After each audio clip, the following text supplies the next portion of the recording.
Welcome to Shri మేఘనా think tank YouTube channel. General studies prelims booster కోర్స్కి స్వాగతం. అందులో భాగంగా 100 వీడియోస్ 100 టాపిక్స్ చేయబోతున్నాం. అందులో మీకు ఆల్రెడీ క్లియర్ కట్ ఆధునిక భారతదేశ చరిత్ర పైన ఒక వీడియోను 2 days బ్యాక్ పోస్ట్ చేశాం. నా మొదటి టాపిక్లోకి వస్తున్నాం. యూరోపియన్ల రాక ఆంగ్లో ఫ్రెంచ్ యుద్ధాలు. ఇందులో మనం ఏమేమి ఫస్ట్ పరిశీలిస్తాము బ్రీఫ్గా 2 నిమిషాలు చెప్పి టాపిక్లోకి వెళ్దాం.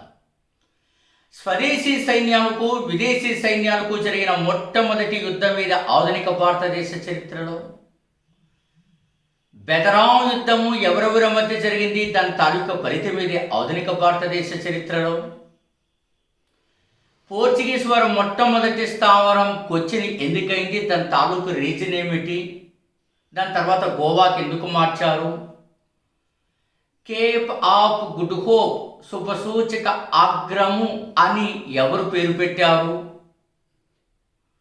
ప్లాసీ యుద్ధంలో ఆంగ్లేయులు ఏ నగరానికి పారిపోయారో కలకత్తా చీకటి గది ఉదంతం తర్వాత. కర్ణాటక సర్కార్ సంపన్నమైనది ఏ మొఘల్ చక్రవర్తి కాలంలో అది ఒక సుభాగా రూపాంతరం చెందింది. 1724 సంవత్సరంలో హైదరాబాద్ను రాజధానిగా చేసుకుని ఒక రాజ్యాన్ని స్థాపించిన అత్యంత ప్రముఖుడెవరు. లాంటి అనేక అంశాలని ఈ వీడియోలో చర్చించబోతున్నాం. ఈ వీడియోలో ఈ టాపిక్కి సంబంధించి పోర్చుగీసులు, ఆంగ్లేయులు, డచ్ వారు, డేన్స్, ఫ్రెంచ్ వారు, ఈ 5గురుకు సంబంధించిన స్థావరాలు, వాటిపై పరిశీలన, బెదరా యుద్ధము, అంబర్ యుద్ధము, తర్వాత ఆంగ్లో ఫ్రెంచ్ యుద్ధాలు లేక కర్ణాటక యుద్ధాలు, చందుర్తి యుద్ధము, ఆర్కాట్ యుద్ధము, అదే రకంగా ప్లాసీ యుద్ధము, బక్సార్ యుద్ధాలు ఈ టాపిక్లో మనం పరిశీలించబోతున్నాం కొత్త బిట్లతో మిత్రులారా. అట్లాగే ఆ రోజున యూరోపియన్లు భారతదేశానికి వచ్చిన తర్వాత భారతదేశంలో ప్రవేశపెట్టబడినటువంటి వివిధ కోటల యొక్క ఆర్కిటెక్చర్ను కూడా మనం ఇందులో పరిశీలించబోతున్నాం. వారు పశ్చిమ లేక ఉత్తర భారతదేశం కంటే దక్షిణ భారతదేశంలో ఫస్ట్ కేంద్రీకరించడానికి కారణాలు కూడా ఇక్కడ పరిశీలిస్తున్నాం 2022 పోటీ పరీక్షలకు తగ్గట్టుగా. రైట్. 1453వ సంవత్సరం ఆధునిక ప్రపంచ చరిత్రలో, అంటే ఒక రకంగా మధ్యయుగ చరిత్ర అని చెప్తారు. ఈ మధ్యయుగ చరిత్రలో ఒక రిమార్కబుల్ ఇయర్, దాని హిస్టరీలో రెడ్ ఇయర్ అంటారు.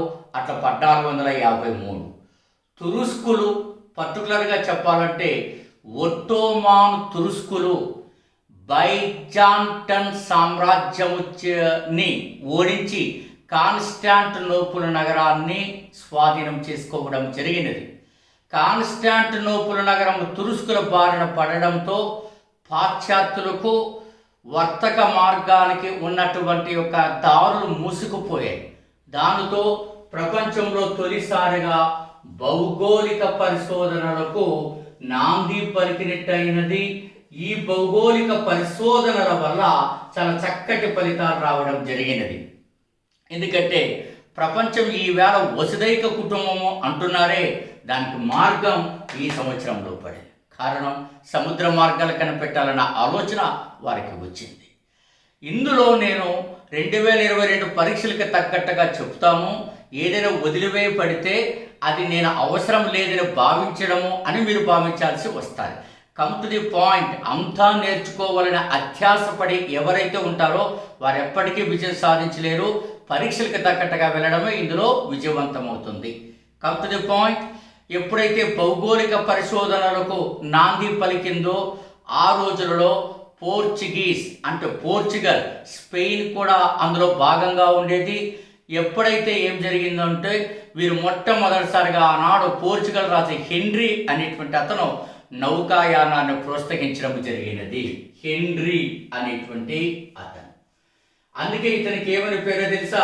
ది నావిగేటర్ అని పేరు. లిస్బన్లో నావీ అకాడమీని ఏర్పాటు చేశారు. హెన్రీ తర్వాత పోర్చుగల్ రాజుగా వచ్చినటువంటి రెండో జాన్ ఆర్ జాన్ టూ చాలా ఆసక్తికరమైనటువంటిది. ఇతనే కేప్ ఆఫ్ గుడ్ హోప్ అని పేరు పెడతారు. ఎందుకో తెలుసా? అతని కాలంలోనే బెర్తలోమేవ్ లేదా బెర్తలోమ్యూడాస్ అంటారు. ఈ బెర్తలోమ్యూడాస్ అనేటువంటి అతను లేక బెర్తలోమేవ్ అనేటువంటి అతను మనం కానీ గమనిస్తే మొట్టమొదటిసారిగా భూమధ్య రేఖను దాటిన మొట్టమొదటి నావికుడు. భూమధ్య రేఖను దాటిన మొట్టమొదటి నావికుడు ఎవరు మిత్రులారా? బెర్తలోమ్యూడాస్. ఈ బెర్తలోమ్యూడాస్ అనేటువంటి అతను ఆ ఆఫ్రికా తీర ప్రాంతాలకు చేరుకుంటే ఆఫ్రికా తీర ప్రాంతానికి కేప్ ఆఫ్ గుడ్ హోప్ శుభసూచక అగ్రం అని పేరు పెట్టిన రెండో జాన్ పోర్చుగల్ రాజు. రెండో జాన్ తర్వాత ఇమ్మాన్యుయల్ అనే అతను వచ్చాడు. ఈ ఇమ్మాన్యుయల్ అనేటువంటి అతను ఏం జరిగిందంటే అతని సమీప బంధువు మీకు బాగా తెలిసిన వాస్కో డి గామా మొట్టమొదటిసారిగా తన ప్రయత్నాలను తీవ్రతరం చేశాడు. అతను ఈ కేప్ ఆఫ్ గుడ్ హోప్ అక్కడ వరకు ముందు తెలిసి ఉంది కాబట్టి చాలా ఈజీగా మొజాంబిక్కు చేరుకున్నాడు. మొజాంబిక్ నుంచి హిందూ మహాసముద్రం గుండా భారతదేశానికి కాలికట్టి తీరానికి చేరుకోవడం జరిగినది. ఈ మధ్యలో అబ్దుల్ బిన్ మజీజ్ అనేటువంటి ఒక భారతీయ నావికుడి ద్వారా సహకారాన్ని తీసుకున్నాడు. శాంతా గబ్రియల్ అనేటువంటి నౌకల గుండా భారతదేశంలోకి అడుగు పెట్టడం జరిగినది. అతను గుజరాత్ తీరంలో అంటే పశ్చిమ తీరంలో హత్య చేసి సముద్రంలో విసిరేసి అతను రావడం జరిగింది. అందువల్ల ఇమాన్యుయల్ కాలంలో వాస్కో డి గామా భారతదేశానికి రావడం జరిగినది. వాస్కో డి గామా భారతదేశానికి వచ్చినప్పుడు జామోరిన్ అనేటువంటి అతను స్వాగతం పలికాడు. కారణం ఏమిటి అంటే అప్పటికే అరబ్బులు మలబారు తీరంలో వారు డామినేషన్ ఆధిపత్యం ఉంది. ఆ అరబ్బులని ఈ వాస్కో డి గామా బృందము ఓడించగలిగింది. అందుకు కృతజ్ఞతగా జామోరిన్ అతన్ని ఆదరించాడు. అతను ఒక ప్రసిద్ధ మిరియాల వ్యాపారి కూడా. ఆ రకంగా స్థానిక రాజుల మన్ననను మొట్టమొదటిసారిగా వాస్కో డి గామా పొందడం జరిగినది. పోర్చుగీస్ వారు 1498వ సంవత్సరం మే 17న కాలికట్టుకు చేరుకున్నారు. కొన్ని పుస్తకాల్లో మే 20 ఉంటుంది, కానీ ఏపీపీఎస్సీ చాలా సందర్భాల్లో దీనికి ఆన్సరు ఇచ్చి ఉంది.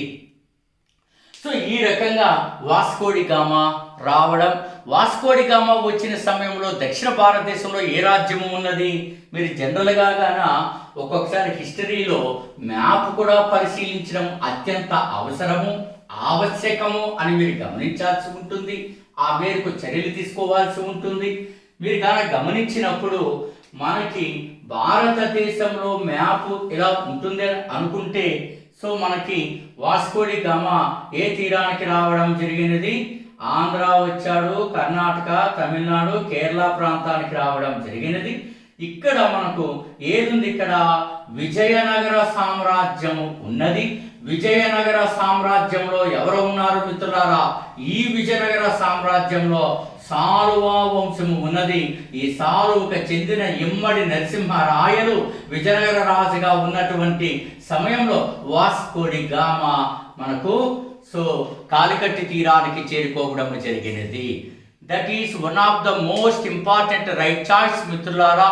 ఇక వన్ ఇంపార్టెంట్ పాయింట్ ఏమిటి అంటే వాస్కో డి గామా చేరుకున్న తర్వాత మొట్టమొదటిసారిగా ఈ పోర్చుగల్ వాళ్ళు ఈ వర్తకం పైన వ్యాపారం పైన గట్టి దృష్టి పెట్టడం జరిగింది. అందులో భాగంగా వారు కొచ్చిన్ను ప్రధాన స్థావరంగా ఎంచుకున్నారు. ఆ తర్వాత గోవాకి తమ రాజధానిని మార్చడం జరిగినది.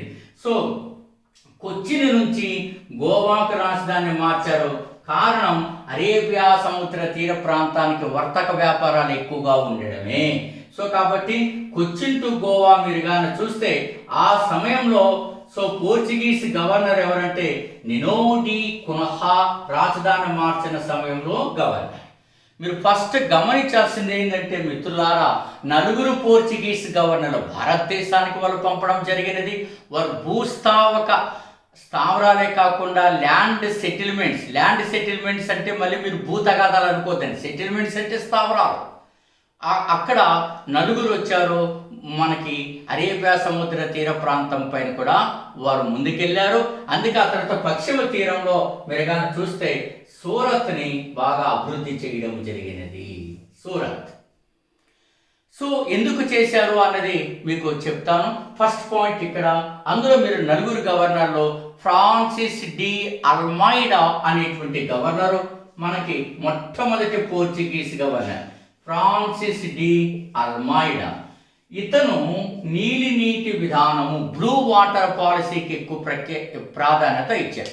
ఎందుకు బ్లూ వాటర్ పాలసీకి ఎక్కువ ప్రాధాన్యత ఇచ్చాడు ఇతను? సో సంథింగ్ సముద్ర వర్తకానికి ఎక్కువ ప్రాధాన్యత ఇవ్వడం, భూమిపైన ఉన్న స్థావరాల పరిరక్షణకి ఎక్కువ ప్రాధాన్యత ఇవ్వలేదు. అందుకే ఇతన్ని తీసుకొచ్చిన విధానానికి బ్లూ వాటర్ పాలసీ అంటారు. నలుగురు గవర్నర్లు వస్తే రెండో గవర్నర్ అల్బుక్లర్క్ అనేటువంటి అతను గొప్ప పేరు ప్రఖ్యాతలు గాంచినటువంటి పోర్చుగీస్ గవర్నర్. అతని కాలంలోనే శ్రీకృష్ణదేవరాయలతో 1510లో ఒప్పందాన్ని కుదుర్చుకుని గోవాను పొందడం జరుగుతుంది. ఆ టైంలో గోవా ఎవరి కాలంలో ఉంది? బీజాపూర్ సుల్తాన్ల కాలంలో ఉంది. పాయింట్ ఇట్లా అడుగుతారు, జాగ్రత్తగా ఉండాలి. బీజాపూర్ సుల్తాన్ల కాలంలో ఉంది. శ్రీకృష్ణదేవరాయలు యూసఫ్ ఆదిల్షాను ఓడించి ఓడించి గోవాను అతనికి కట్టబెట్టడం జరిగినది. అందుకు ప్రతిగా శ్రీకృష్ణదేవరాయలు గుర్రాలను ఇతర యొక్క సైనిక శిక్షణ ఇచ్చేటువంటి వాటిని పొందడం జరిగినది. అల్బుక్లర్క్ అనేటువంటి అతను నీటి విధానం కంటే కూడా భూ విధానానికి ఎక్కువ ప్రాధాన్యత ఇచ్చాడు. Land settlement policy. సో దానికి ఎక్కువ ఇచ్చాడు. అంతేకాకుండా విదేశీ వనితలకి భారతీయులకు వివాహాలు జరిపించడానికి ప్రయత్నం చేశాడు. దానివల్ల ఒక ప్రత్యేక వర్గం భారతదేశంలో స్థిరపడుతుందని భావించాడు. కొంకణి బ్రాహ్మణ స్త్రీలతో ఆయన బలవంతపు పెళ్లిళ్ళు చేయించాడు. మత మార్పులకు కూడా ఇతను ప్రోత్సహించాడని చెప్తారు. అల్బుక్లర్క్ అత్యంత విజయవంతమైనటువంటి పోర్చుగీస్ గవర్నర్. భారతదేశంలో పోర్చుగీస్ సామ్రాజ్యం విశాలం అవడానికి ఇటు చూడండి, దీని నుంచి వచ్చి ఇట్లాగా మనకు మలబార్ తీరం నుంచి వెస్టర్న్ కోస్ట్ వైపు అంతా రావడానికి కారణం అల్బుక్లర్క్ విధానాలే అని చెప్తారు. మూడవ గవర్నర్ నినోడి కునహా మూడవ వాడు, ఇతను మొదటివాడు. రెండవ వాడు ఇతను. లాస్ట్ వాడు అల్ఫాన్సో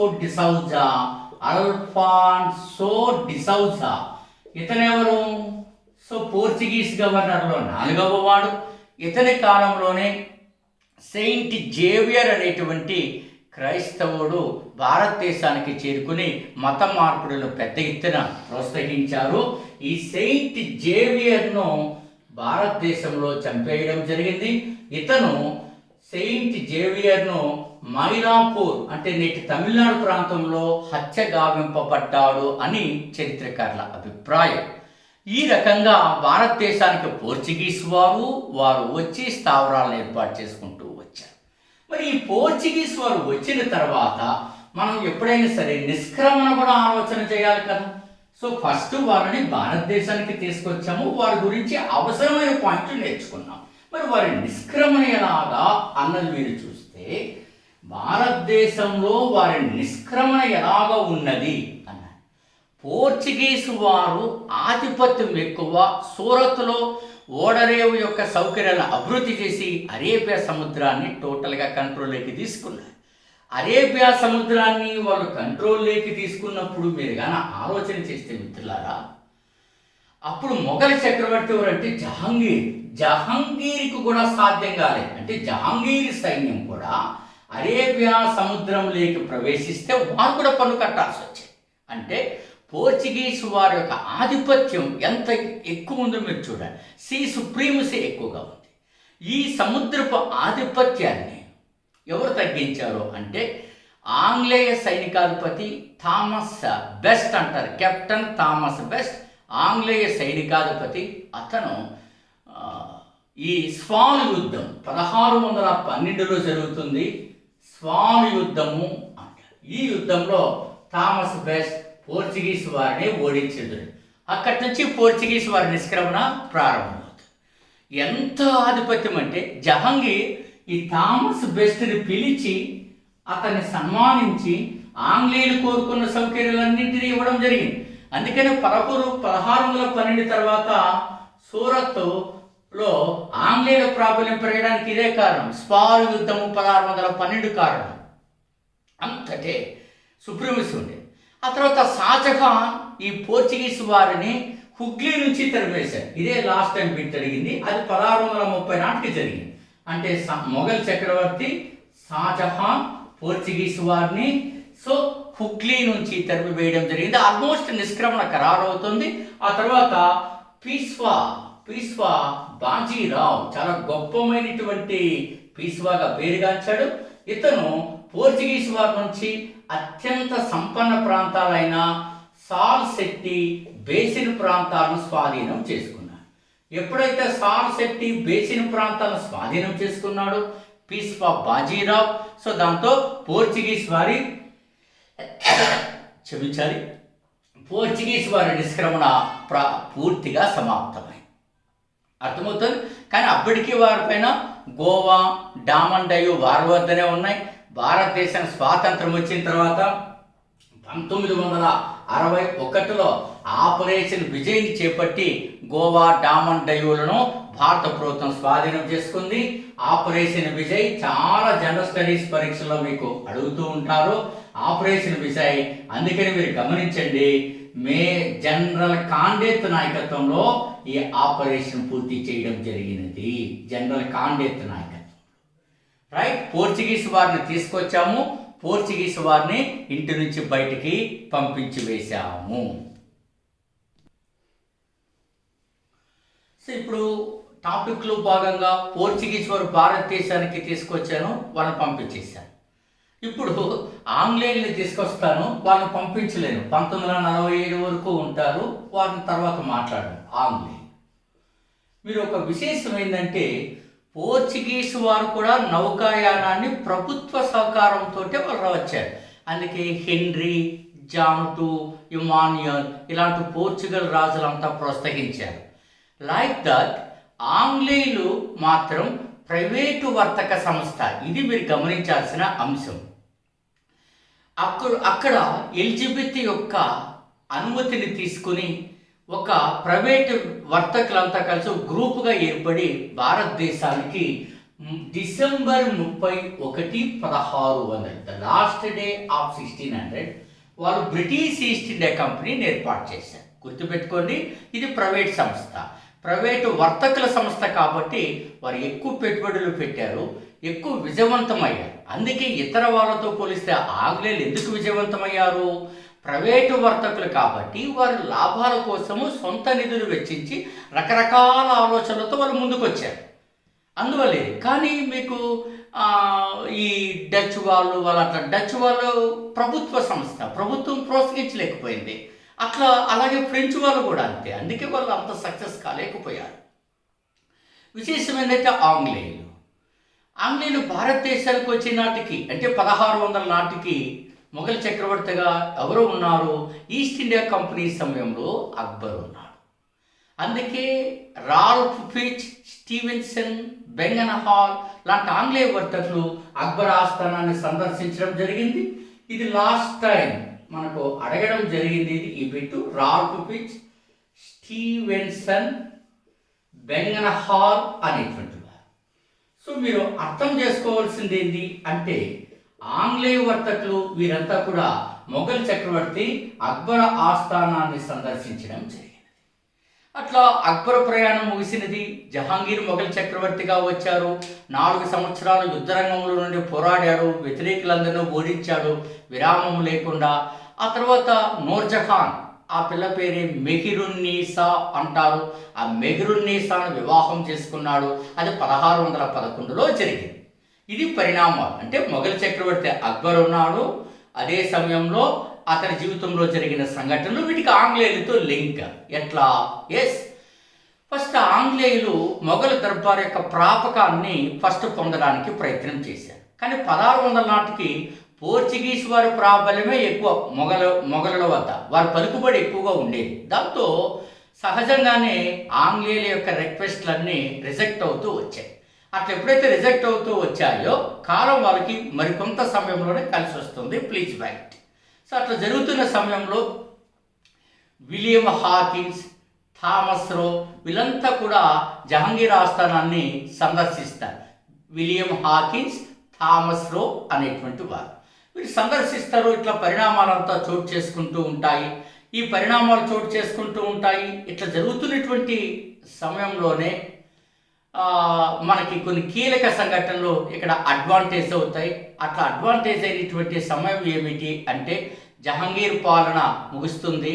కానీ జహాంగీర్ కాలంలో ఇందాక చెప్పాను కదా, స్వాల్ యుద్ధము 1612లో వారు థామస్ బెస్ట్ని సన్మానించడము, వారు కోరిన విధంగా అనేక వసతులు ఏర్పాట్లు చేయడం, సూరత్లు ఇవన్నీ చేశారు. ఆ తర్వాత ఫైనల్గా థామస్ రో కూడా మంచి విజయాలను సాధించాడు జహాంగీర్ వద్ద. ఇవన్నీ జరుగుతున్నటువంటి పరిణామాలు. జహాంగీర్, అదే రకంగా షాజహాన్, ఔరంగజేబ్ ఈ పాలనకు వచ్చేటప్పటికి చాలా మార్పులు చోటు చేసుకున్నాయి. అందులో ఆంగ్లేయులలో చైల్డ్ సోదరులు అనేటువంటి వారు ఉన్నారు. చైల్డ్ సోదరులు, ఈ చైల్డ్ సోదరులు అనేటువంటి వారు ఏం చేశారని చెప్పబోయే ముందు ఆంగ్లేయులు దక్షిణ భారతదేశంలో ఏం చేశారో ఇప్పుడు మీకు తెలియాలి. అప్పుడు వాటిని చైల్డ్ సోదరులకు లింక్ ఇస్తాను, మీకు ఎక్స్ట్రాడినరీగా అర్థమవుతుంది ఏం జరుగుతుందో చూడండి. ఫస్ట్ ఏం జరిగింది, ఎప్పుడైతే మొఘల్ చక్రవర్తుల వద్ద ప్రాపకాన్ని పొందలేకపోయినటువంటి ఆంగ్లేయులు ముఖ్యంగా దక్షిణ భారతదేశం పైన ఫోకస్ ఇవ్వడం జరిగింది. అందులో భాగంగా దక్షిణ భారతదేశంలో ఫోకస్ ఇస్తే వారు మెడ్రాస్ నగరానికి వచ్చారు. మెడ్రాస్కి దగ్గరగా సెయింట్ జార్జ్ కోటను ఏర్పాటు చేయడం జరిగింది. సెయింట్ జార్జ్ కోటను ఎట్లా ఏర్పాటు చేశారు, ఎట్లా నిర్మించారు, now I'm going to discuss. ఈ సెయింట్ జార్జ్ కోట 1639-40 నాటికి పూర్తయింది. ఇది భారతదేశంలో తొలి ఆంగ్లేయులు నిర్మించిన కోటగా దీన్ని పేర్కొంటారు. దీని నిర్మాణానికి కూడా చాలా ప్రయత్నాలు జరిగాయి. కారణం ఏంటంటే ఆనాడు చంద్రగిరిని రాజధానిగా చేసుకుని విజయనగరపు రాజుల యొక్క వంశస్థులు పరిపాలిస్తున్న క్రమంలో స్థానిక సామంతుడు వెంకటాద్రి నాయుడు యొక్క సహకారంతో మద్రాసు నగరాన్ని చేజెక్కించుకున్నారు. చంద్రగిరి రాజుల వద్ద వారు ఆ యొక్క అనుమతి తీసుకున్నారు. అట్లా అనుమతి తీసుకున్న వాడు ఎవరంటే ఫ్రాన్సిస్ డే. అందుకే మీకు ఈ ఫ్రాన్సిస్ డే అనేటువంటి అతను ఆంగ్లేయుడు ఏ పద్ధతిలో మద్రాసు నగరాన్ని పొందాడంటే దాన్ని కొనుగోలు చేయలే, మొట్టమొదట లీజు పద్ధతిని తీసుకున్నారు. చంద్రగిరి రాజు వద్ద సామంతుడిగా పనిచేస్తున్న వెంకటాద్రి నాయుడు యొక్క భూమి ఇది. ఈ ప్రాంతాన్ని ఆయన యొక్క ఆదేశాలతో వెంకటాద్రి నాయుడు వీరికి అప్పచెప్పాడు. వెంకటాద్రి నాయుడు యొక్క తండ్రి పేరు చెన్నప్ప, చెన్నప్ప పేరు మీదుగా చెన్నపట్టణం అని పేరు. ఆ తర్వాత దాన్ని మద్రాసుగా మార్చారు. అప్పుడు ఫ్రాన్సిస్ డే ఏ హోదాలో ఉన్నాడు, మచిలీపట్నం కౌన్సిల్లో సభ్యుడు. ఇది బిట్టు, మచిలీపట్నం కౌన్సిల్లో సభ్యులుగా పనిచేస్తున్నాడు ఈ ఫ్రాన్సిస్ డే. సో మచిలీపట్నం కౌన్సిల్లో సభ్యుడిగా పనిచేస్తున్నటువంటి ఈ ఫ్రాన్సిస్ డే అనేటువంటి అతను చాలా ఆసక్తికరం, మీరు గమనించాలి. మద్రాసు నగరాన్ని లీజు పద్ధతిలో పొందడం జరిగినది. ఈ రిపీట్లు కూడా అడిగాడు. ఇక అడగాల్సింది ఇక్కడే, ఫ్రాన్సిస్ డే మద్రాసు నగరాన్ని పొందిన వారెవరు, నిర్మాత ఎవరు అని అడిగారు. ఇట్లా తీసుకోవడం జరిగింది. ఈ రకంగా మద్రాసును పొందిన తర్వాత మచిలీపట్నాన్ని కూడా వారు ప్రధాన స్థావరంగా ఏర్పాటు చేసుకుని నాటి గోల్కొండ నవాబు అంటే కుతుబ్ షాహీల నవాబు మహమ్మద్ కూలీ కుతుబ్ షా యొక్క అనుమతిని కూడా వారు సాధించడం జరిగింది. ఆ రోజుల్లో మహమ్మద్ కూలీ కుతుబ్ షా యొక్క అనుమతిని పొందిన తర్వాత గ్లోబ్ అనేటువంటి నౌక ఈ మచిలీపట్నానికి చేరుకుందని, ఆ నౌక కెప్టెన్ హిప్పన్ అని మీరు చదువుకుని ఉన్నారు. సో ఈ రకంగా మీరు గమనిస్తారు. అట్లా ఆంగ్లేయులు జరుగుతూ ఉంది. దక్షిణ భారతదేశంలో ఎక్కువ ప్రాపకాన్ని వాళ్ళు పొందుతున్నారు. అంటే మన తీరంలో ఎందుకు, అక్కడ మొఘల్ చక్రవర్తుల యొక్క ప్రాబల్యం ఎక్కువగా ఉంది. ఎప్పుడైతే 1707వ సంవత్సరం మార్చిలో ఔరంగజేబ్ మరణించడం జరిగినదో, ఇక తొలి మొఘలులు, సంపన్న మొఘలులు, ధైర్యవంతమైన మొఘలుల చరిత్ర ముగిసి మళ్ళీ మొఘలులు, బలహీన మొఘలుల చరిత్ర ప్రారంభమైనది. ఆ బలహీన మొఘలులో ఫరూక్ షియర్ ఒకడు. ఫరూక్ షియర్. ఈ ఫరూక్ షియర్ అనేటువంటి అతని కాలంలోనే పరిణామాలు వేగంగా చోటు చేసుకున్నాయి. ఈ పరిణామాలు వేగంగా చోటు చేసుకున్నాయి అని ఎట్లా చెప్పగలమంటే, ఈ ఫరూక్ షియర్కి ఒక వ్యాధి వచ్చింది, అనారోగ్యానికి గురయ్యాడు. అలెగ్జాండర్ హామిల్టన్ అనేటువంటి వైద్యుని ఫరూక్ షియర్ వద్దకు పంపారు. ఆయనకు వచ్చిన అనారోగ్యాన్ని నయం చేశాడు. అందుకు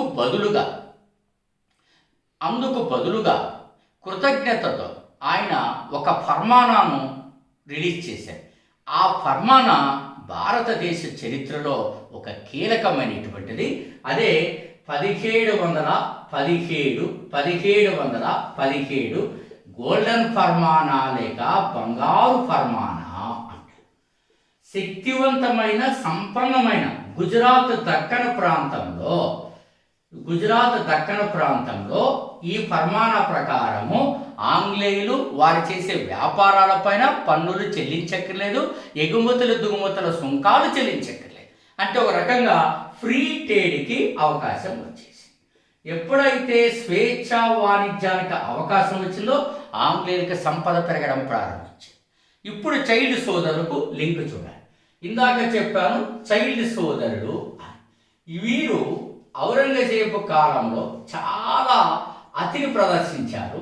మక్కాకు వెళుతున్న ముస్లింలను అడ్డగించడం, వారిని హత్య చేయడం, లేక మత మార్పులకు పాల్పడటం, ఈ పరిణామాలన్నీ చోటు చేసుకున్నాయి. అందుకే ఔరంగజేబ్ ఆంగ్లేయులను తీవ్రంగా వ్యతిరేకించడము జరిగింది. ఔరంగజేబు మరణాంతరము ఫరూక్ షియర్ అంటే మహమ్మద్ షా వీళ్ళంతా వస్తారు. ఫరూక్ షియర్ వచ్చేటప్పటికి ఆంగ్లేయులకు ఒక అవకాశం కలిసి వచ్చింది. దాంతో ఆంగ్లేయులు ఎప్పుడైతే సంపద పెరిగిందో వారు అనేక రకాలైనటువంటి ప్రయత్నాలు చేస్తూ రావడము జరిగినది. సో మొఘల్ చక్రవర్తులు ఎప్పుడైతే 1707లో ఔరంగజేబు బలహీనపడ్డాడో దేశవ్యాప్తంగా చాలా రాజ్యాలు స్వతంత్రమయ్యాయి. ఆ స్వతంత్రమైన దాన్ని లింక్ చేసుకుని next course of history start అవుతుంది. అది గమనించండి మిత్రులు. సో ఫస్ట్ మీరు కానీ చూస్తే 1707వ సంవత్సరంలో ఔరంగజేబు మరణం అనేది పాశ్చాత్యులకు లేక యూరోపియన్లకు బాగా కలిసి వచ్చింది. కారణం ఏంటంటే శక్తివంతమైన మహాసామ్రాజ్యము డిసింటిగ్రేట్ అయింది. చాలా ప్రాంతాల్లో భారతదేశంలో చాలా ప్రాంతాలలో మీరు కానీ చూస్తే అనేకమైనటువంటి రాజ్యాలు ఏర్పడుతూ వచ్చాయి. అందులో మీరు కానీ చూస్తే బెంగాల్ ఒకటి తూర్పు తీరంలో. ఈ బెంగాల్ అనేటువంటిది మీకు ఇప్పుడు చరిత్రకు లింక్, అందుకని చెప్తున్నా. ఈ బెంగాల్ అనేది ముర్షిద్ కులీ ఖాన్ నాయకత్వంలో బెంగాల్ సర్వస్వతంత్రమైనది. ఇప్పుడు బెంగాల్ ఏర్పాటైంది. ఇక్కడ కర్ణాటక తీరంలోకి వచ్చేటప్పటికి కర్ణాటక సర్కార్ ఏర్పాటైనది. ఈ కర్ణాటక సర్కార్ అనేది ఆర్కాట్ అంటారు. ఆర్కాట్ రాజధాని. ఇక్కడ ఎవరు ఏర్పాటయ్యారు బాగా వినండి, సాదత్ ఖాన్ రాజ్యాన్ని ఏర్పాటు చేయడం జరిగింది. అట్లాగే వస్తే అయోధ్యలో కూడా మనకు స్వతంత్రం, దీన్ని ఔత్ అంటారు. ఇక్కడ కూడా పేరేమో సాదత్ ఖాన్ అంటారు. ఇక్కడ ఇది కూడా ఏర్పాటయ్యాయి. ఇట్లా చాలా ప్రాంతాలు ఏర్పాటయ్యాయి. అందులో ఇప్పుడు ఫరూక్ షియర్కు ఇప్పుడు చెప్పిన చరిత్రకు లింక్ చెప్తాను. ఆ లింక్ వినండి. తర్వాత ఆంగ్లో ఫ్రెంచ్ యుద్ధాలు జరిగేటప్పుడు ఈ కర్ణాటక సర్కార్ ఎలా ఏర్పాటైందో చెప్తాను. అయోధ్య ఆక్రమణ జరిగినప్పుడు అయోధ్య ఎలా ఏర్పాటైందో చెప్తాను. అంతవరకు మీరు వెయిట్ చేయాల్సి ఉంటుంది. అందులో ఇప్పుడు ముర్షిద్ కులీ ఖాన్ ఫరూక్ షియర్. మిత్రులారా, 1717లో ఎప్పుడైతే ఫరూక్ షియర్ బంగారు ఫర్మానా, ఇందాక ఇచ్చాను కదా గోల్డెన్ ఫర్మాన్, ఈ బంగారు ఫర్మానా చేశాడో ఇది ఆంగ్లేయులకు జారీ చేయడంతో ముర్షిద్ కులీ ఖాన్ అత్యంత తీవ్రంగా వ్యతిరేకించడం జరిగింది. ఎందుకంటే ఫరూక్ షియర్ కంటే ముర్షిద్ కులీ ఖాన్ బలవంతుడు. ఆనాడు బెంగాల్ లేనిదే ఢిల్లీ లేదనేటువంటి నానుడు వచ్చింది. కారణం ముర్షిద్ కులీ ఖాన్. అర్థమైంది? అంటే ఫస్ట్ టైం ఆంగ్లేయుల మూలాన సో ముర్షిద్ కులీ ఖాన్ ఫరూక్ షియర్ అంటే ఇద్దరు స్వదేశీయుల మధ్య గొడవ స్టార్ట్ అయినది. ఇద్దరు స్వదేశీయుల మధ్య గొడవ ప్రారంభమైనది. Do understand my lecture. So Murshid Quli Khan అక్కడి నుంచి తీవ్రంగా ఢిల్లీని వ్యతిరేకిస్తూ వస్తున్నారు ఆ రాజకీయాలు. అందుకనే ముర్షిద్ కులీ ఖాన్, ఆ తర్వాత ఆలివర్దీ ఖాన్, ఆ తర్వాత వారి మనవడు సిరాజుద్దౌలా నరాన ఆంగ్లేయుల వ్యతిరేకతను నింపుకున్నటువంటి వ్యక్తి. అందువల్ల అతను ఆంగ్లేయుల్ని ఏం చేశాడు, ఏం జరిగింది, నెక్స్ట్ కోర్స్ అనేది నెక్స్ట్ వీడియోలో చూస్తారు మిత్రులారా. సో మీరు తప్పనిసరిగా ఈ బూస్టర్ కోర్సును ఫాలో అవ్వండి, మీ మిత్రులకు షేర్ చేయండి. ఇందులో నేను చెప్పిన కొత్త బిట్టును చేయండి. వీటిపైన ఒక టెస్ట్ వస్తుంది మిత్రులారా. ఆ టెస్ట్ కూడా మీరు రాయడానికి ప్రయత్నం చేస్తారు. సో 80749400కు మీరు డెమో టెస్ట్ కోసం, దీనికోసం వాట్సాప్ చేయండి. 8074940030 మిత్రులారా. సో 8074940030. సో మీరు గమనించండి, దీనికి డెమో టెస్ట్ అంటే డెమో పీడిఎఫ్ కోసం చేయండి. సో ఒక పీడిఎఫ్ కూడా ఉచితంగా పంపిస్తారు, మమ్మల్ని మీరు అబ్జర్వ్ చేయండి. సో నెక్స్ట్ దాంట్లో మీకు ఆంగ్లో ఫ్రెంచ్ యుద్ధాల వరకు చక్కగా కొత్త బిట్లతో, మీకు పరీక్షలో రాబడే కొత్త బిట్లతో ఈ టాపిక్ని మీకు పూర్తి చేయబడతారు. రెండో విషయం ఏంటంటే, ఎంతో శ్రమించి ఉత్సాహంతో విద్యార్థులకు కొత్త బిట్లు అందించాలన్న తపనతో నేను ఎన్నో వీడియోలు చేస్తున్నాను. కానీ మీరు నాకు అడ్మిషన్ అవుతున్న విధానం చూస్తే సంతోషం అవుతుంది. చక్కగా అడ్మిషన్ అవుతున్నారు, బాగుంది. కానీ సబ్స్క్రైబ్ మీరు పెంచాల్సిన అవసరం ఉంది. ఆ దిశగా మీరు చేస్తే నాలో ఉన్నటువంటి 22 సంవత్సరాలుగా నేను నేర్చుకున్నటువంటి సబ్జెక్ట్ అంతా ఇట్లా కొత్త పద్ధతులు మీకు అందించడానికి ప్రయత్నం చేస్తాను మిత్రులారా. సో సబ్స్క్రైబ్ చేయండి, లైక్ చేయండి, అందరికీ షేర్ చేయండి. Thank you.